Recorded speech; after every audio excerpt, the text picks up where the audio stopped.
This week, you're asked to create a Collaborate session and buddy up with somebody in the OIC in order to practice your Collaborate skills. Some questions have come in saying, how do I do that? So I'm going to show you. So I'm in the OIC course. You will begin in your Sandbox course. Make sure your edit mode is on. Come into Tools, Blackboard Collaborate. You'll notice that there are other Collaborate things like collaboration.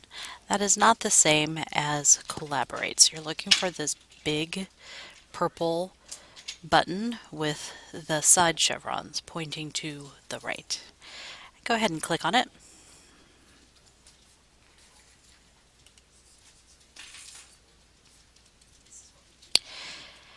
And we will want to create a session.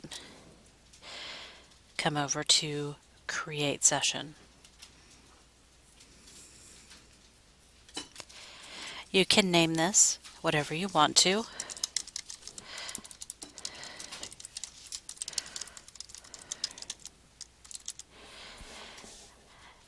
I recommend that you have an early session entry, which allows you to make sure that you are in the room before your students get there.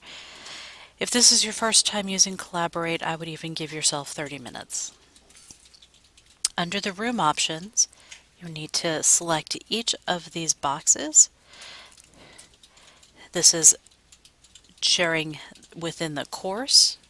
If you have a merge section, you can share across all of your sections.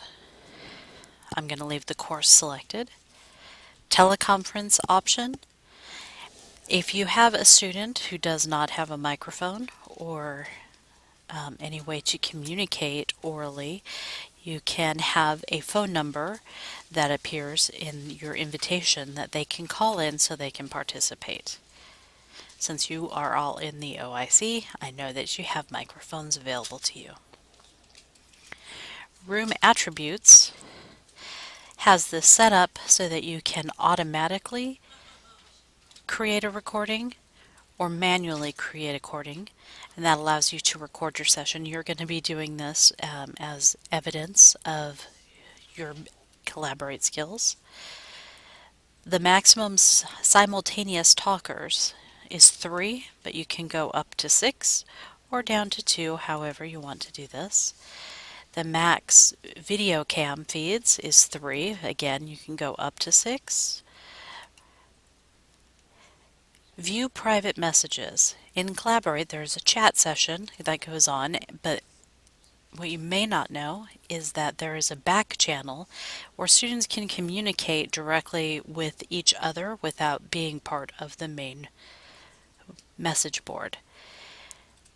If you select on, you will see all of those back conversations. Sometimes that's helpful. All permissions is off. You have to grant permissions to the people that you want to have those permissions. That would be to share their screen or write on the whiteboard or any of those things.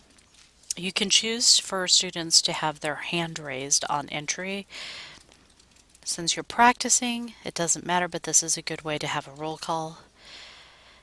Allow in-session invitations is where if a student remembers somebody that they wanted to invite after the fact, they could invite them from within the session.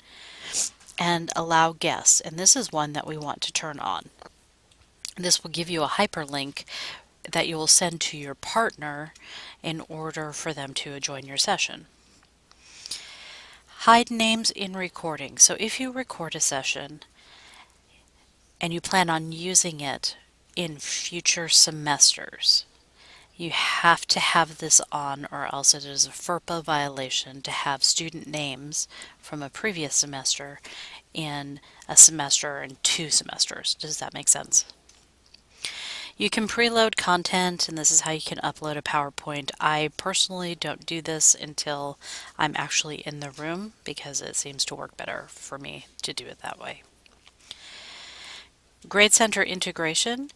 We can add a Grade Center column and make it worth points. So if you have mandatory attendance, When students log in, they will automatically be given those points. I'm not giving you guys points for doing this. And then roles and access allows you to add moderators. So if you wanted to add your partner in this Buddy Up to Collaborate, you would just click Add Moderators and then select who you wanted to also have full rights. When you're done, you click Save. Before you do that, you need to make sure you say a day and a time that this will be. So I've scrolled up to the top and I'm going to say this session is going to be on the 27th. And I want to have it at 1 p.m. I can also forward through the months.